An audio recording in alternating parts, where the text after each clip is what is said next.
Adam Taxon here with Rabbi Serebrowski of Torah Links in Cherry Hill, New Jersey. Now, here in New Jersey and around the country, we're hearing a lot about New Jersey Governor Chris Christie. And you, Rabbi Serebrowski, thank you for being with me, first of all. You have a lot to say about the matter and even how it relates to the Torah. So why don't you start us off telling me your general thoughts about this and how it relates to Judaism? Well, Adam, it's great to be with you. It's always a pleasure and an honor. I was thinking about Chris Christie, and he's been apologizing so much, he sounds rather presidential. Right. I've heard someone say that. That's what Jay Leno said last night. Even though the truth is that a scandal without any salacious detail doesn't really give you much political street cred these days. Right. True. Well, there probably were some prostitutes in Fort Lee. There are some of those places near the GW Bridge, those hourly hotels. So, but no one's going to come publicly if they were delayed from doing that. Well, it might be in the documents that they dumped today. We'll find out. We'll see. Yeah, we're recording this, by the way, on Friday, January 10th, and we're hopefully up to date on what's been going on. Well, the question about Chris Christie is, to me, what if indeed he did know about it? What if he sanctioned it? What if the culture of intimidation, corruption, and antagonism, perhaps of revenge, was so prevalent within his administration that it led to this? What if indeed we find this all out? What are we to do then? Should he indeed be forced to resign from his position? Mm-hmm. To me, that's the question. What if, if that comes out, that indeed he did know about it and he was involved in it? And we should start out by saying, you, like me, like I am, are not a particular Chris Christie fan, and you're coming from the right politically. You would criticize him as a rhino rather than as a conservative, I would guess. Well, it's interesting. As an Orthodox rabbi, I find myself leaning conservative when it comes to politics. Right. You make no secret about that. Well, from the pulpit, I don't really say much about it. Of course, 501c3 status, etc. But just as an individual, my sensitivities usually are more aligned with the conservative wing of the Republican Party. You mean Judaism isn't about homosexuality, gay marriage, and abortion?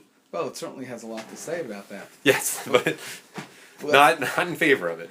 But let's leave it to the bridges and tolls for today. Correct. We find in the Torah, and I assume you're asking me these questions because you want to hear a bit of a Torah perspective. Of course. From a Torah perspective, when we take a look at leadership, so we look to Moses. Moses is certainly recognized as one of the great leaders in humanity, maybe perhaps just a little bit after Nelson Mandela. Of course. And he was more pro-Israel than Nelson Mandela, though. Slightly. But what do we find special about Moses? Although he was being raised in the gilded environment of the palace of the Pharaoh, nevertheless, Moses decides that he is going to go out to see what is taking place with his fellow Israelite brothers. So he takes off his royal garments, and he goes out and he sees what's taking place out there when they're laying the bricks. By Yarvis of Losam, the Torah says, in the Hebrew. He goes out and he sees the affliction of his brethren. Now that's something which is absolutely amazing. Had he been out there to begin with, and he would have seen it, and he would have felt bad for them, we can understand. That's something special. But that would be normal as well. Mm-hmm. But over here, Moses, he's shielded from all that, and nevertheless, he decides to go out on his own, and he feels the empathy for other people. That is the ABC of leadership. So to me, if you want to take a look at leadership, any leadership, whether religious leadership, secular leadership, government leadership, it doesn't matter what type of leadership, we need to look for people who are able to put themselves into the shoes of others. Yeah, and we should add that we don't know what Christie did, what his involvement is at this point. You may be listening to this months later, but at this point we don't know. And what obviously Christie is not benefiting personally on any meaningful level. He's not taking taxpayer-funded vacation to Hawaii costing millions of dollars, like some politicians we know right now. And nor is he, like King David, getting some personal physical benefit the way David did by marrying Bathsheba. Obviously that was divinely ordained, but it wasn't using his position in that regard too. So I wanted to throw that in there. Well, it's definitely interesting that you brought up King David. King David is a primary example of where we see what can happen when you have leadership in which is so centralized, which is just like the power of the government, the power of decision making is lying with one person. Imagine if there would be different branches in the government of King David, and there would have to be judicial review to all of his decisions, or at least his major decisions. So then it's certainly possible to posit that that story never would have taken place.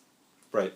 So certainly that's another lesson that we can learn over here, is that, we have each state is like its own little fiefdom, and you have the governor at the top of it, and there's a lot of power which is concentrated in his hands. And we see the pitfall over here, how power corrupts, and perhaps absolute power can even corrupt a little bit more. Even for something this petty.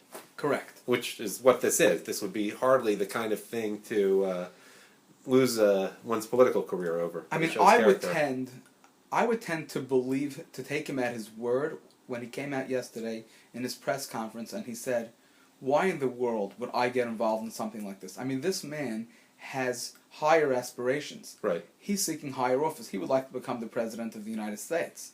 Why would he engage in such pettiness?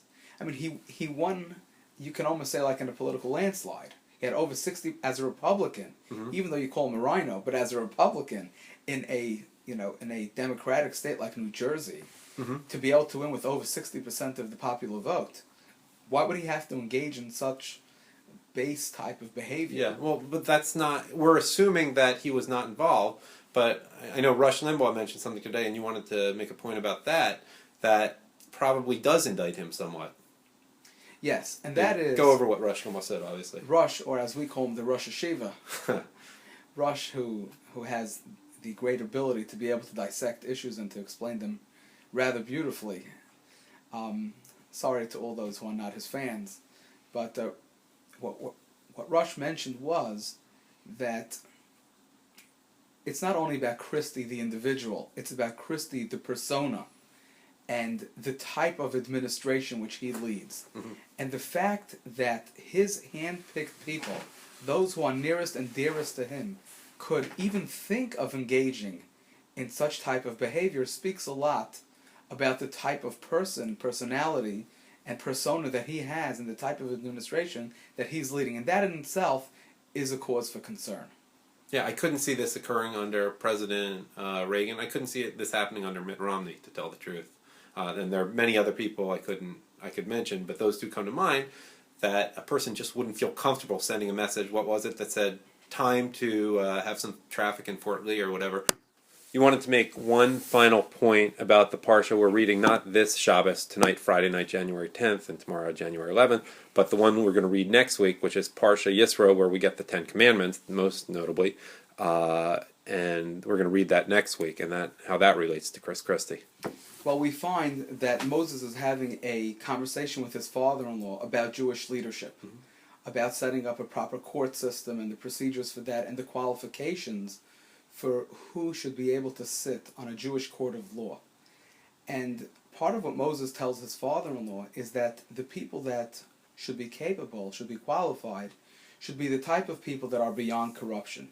I mean, it's almost hard to imagine that we would find such people that are acceptable today. Moses says they should be soinei batzat, they should be people who hate money. Who hates money? It's so difficult to find people that hate money. I mean, as a matter of fact, we just read recently the statistic that most of Congress today are millionaires. How does a congressman become a millionaire? I mean, the cost of living in Washington, D.C. is quite high. The salaries are not that great. So how do they become millionaires? Obviously, I mean, I don't want to accuse any particular person, but soinei batzah, haters of money, are not really to be found in Washington, D.C. that much. Right. And yet Moses is telling us that one of the primary qualifications of a leader, certainly a person who will engage in judging other people, is somebody that is not capable of being corrupted. Now, certainly, we know the pitfalls of when you don't have this, because take a look at the world around us today, where we see so many people. I mean, almost every other day there's another scandal taking place somewhere around the country. Sure. And I think this is a very, very important lesson that we have to learn, certainly as it relates to Chris Christie, or any other, any one of our other leaders. We have to look for people, and certainly people that are aspiring to higher office. We have to hold them to a higher level. These are people that want to have have the ability to be able to, defend our country, to be able to go on offense, to be able to wage war, people that are making tremendous economic decisions, and they have to be able to be people who are empathetic, understanding of other people, being able to put themselves in the shoes of others who are less fortunate than them. They have to be people that are beyond corruption. They have to be able to be people which will welcome oversight. I mean, it's easy for us to say because we're not in those positions of power, but once a person reaches that level of power, they have to be able to humble themselves to the point that they can say, you know what, I really do want to hear what other people have to say. I really do want to be able to have a transparent administration, kind of like what this current administration said prior to their being elected the first time. Right. So, to play devil's advocate, and we're winding down here.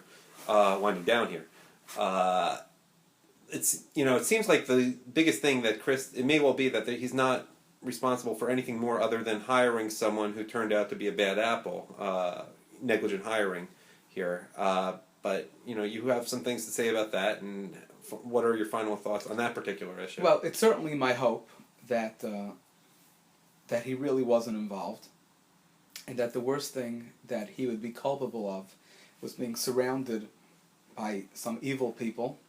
Perhaps a little worse would be that he created that type of environment where those people felt that sort of behavior would be acceptable.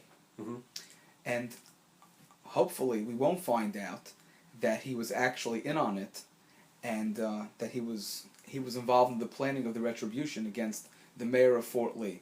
Because certainly if he was, then I would never be able to find myself as a person who would be able to support him if he indeed decided to run for higher office. What's so weird is the mayor of Fort Lee isn't even a Republican; it's a Democrat. I mean, it's kind of you can't really expect someone from the other party to support you in an election, so it would be extremely petty and egocentrical, I think. And especially since today the mayor of Fort Lee came in and said that he was never even asked to endorse Chris Christie to begin with, and Chris Christie said he never asked him to endorse him. And one other thing that's so silly about it, I don't know if it relates to the Torah, is he didn't really punish the mayor. It's not like he caused traffic in front of the mayor's house. This was the people of Fort Lee. Presumably the mayor of Fort Lee lives in Fort Lee and works in Fort Lee and doesn't have to go on the George Washington Bridge. But nevertheless, when the citizenry of Fort Lee is calling the municipal offices, of course, expecting an answer, and the mayor has absolutely no clue as to what is taking place, and then when he's trying to reassure them, oh, no problem, I'll be on top of it, and then he can't, it's actually very embarrassing to him politically, and it makes him look quite impotent. Great. Rabbi Serebrowski, finally, if people want to know more about Torah Links in Cherry Hill, New Jersey, what's the website? The website is www. Don't forget that dot. TL, that's Torah Links, TLSNJ as in South New Jersey, .org. Thank you for your time today, and Shabbat Shalom. It's my great pleasure, Adam.